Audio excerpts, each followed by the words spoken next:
Today we are in Portree on the Isle of Skye at the Portree Community Centre. It is the culmination of a week-long project on Skye. We've been working with the local primary schools, there's 2 primary schools, and we've also been putting together an exhibition which they've made all the work for.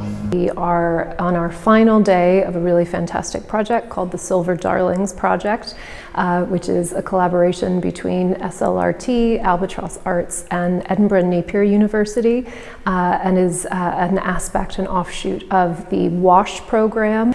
The Silver Darlings education program was built on as part of that to try and increase awareness in our local schools and try and garner some more interest for a citizen science reporting network that makes up part of the WASH program. Both as a scientist and an artist, actually, I'm really interested in something called Merle, which has been a big part of this project. It's a kind of seaweed.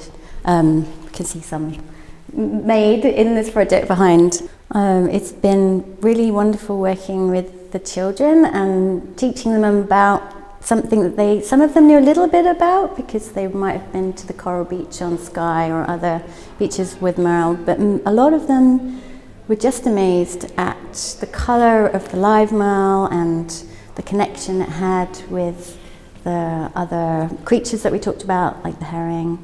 You can see the red on the right here was made by the Portree Primary School kids, and then it kind of changes colour and goes kind of different colours on the lovely mix of purpley, pinky, grey Merle on the left over here.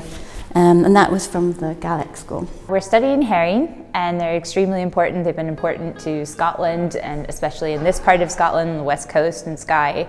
And they've disappeared for a while, and now they've come back, and so we're trying to merge science and art to teach kids about the importance of them, why they're back, and how we can study them and have fun along the way. What I think is really important about bringing projects like this is that you're bringing science learning from the space and the place where people are from. So this is about herring and their habitat, which is just off Skye, and you're fusing it with the arts side. So you've got the biggest appeal there possible for the young people. I also think it's really important to bring organisations into schools, because I think that's when kids can really, it's exciting, it's something new, it's not your usual, it's also refreshing for the staff and the community, and they get a real energy and buzz about things. I think there's there's such a strong historical, cultural tie to Atlantic herring within the Skye community, but because the industry essentially was closed, the herring fishing industry was closed for so many years while the stocks attempted to recover, there's sort of a generational gap between the community connection with that sort of cultural background between sort of a grandparent generation and a young person generation.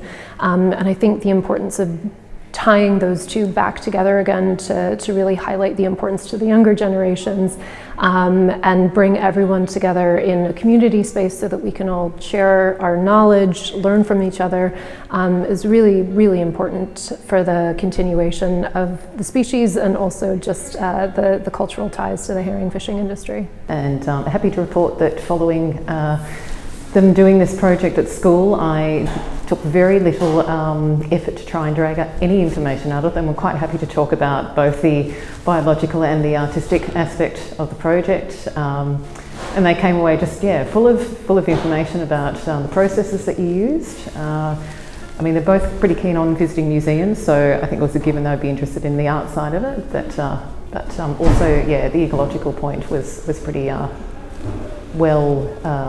it was well communicated to them as well.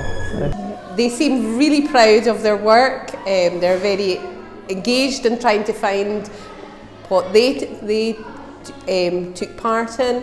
They like their artwork displayed. It's been really good fun, and it's been really cool to see all the kids get very hands-on and involved, which has been fab. She was thrilled when she came home. She was really excited. She was telling us all about what she was doing. She found it all really interesting and loved the art side of it and everything as well. Really good and really fun. I've never done something like it before. It's just nice to do something different.